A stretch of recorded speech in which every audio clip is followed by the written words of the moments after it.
अस्सलाम वालेकुम नाज़रीन, मैं हूं सलवा स्नैन और आप देख रहे हैं सूर्या न्यूज़ HD। आइए नजर डालते हैं आज की अहम खबरों पर। शिकारपुर रिपोर्ट। अल्ताफ अली जोगी शिकारपुर में जमीयत उलमा इस्लाम सिरा शिकारपुर के अमीर ने कहा कि पानी के मसले पर किसी से भी समझौता नहीं होगा। शरई हिसाब से सिंध पर डाका नाजायज होगा। अगर हुकूमत ने फैसला वापस नहीं लिया तो JUI सख्त रद्दअमल करेगी। शिकारपुर जमीयत उलमा इस्लाम सिरा शिकारपुर के अमीर ने कहा कि पानी के मसले पर किसी से भी समझौता नहीं होगा। शरई हिसाब से सिंध पर डाका नाजायज होगा। अगर हुकूमत ने फैसला वापस नहीं लिया तो JUI सख्त रद्दअमल करेगी।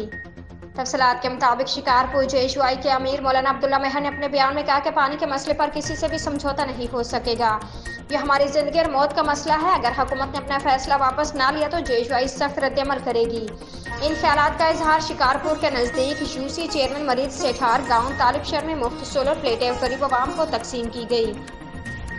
आज के लिए इतना ही। मजीद खबरों और अपडेट्स के लिए देखते रहिए सूर्या न्यूज़ HD।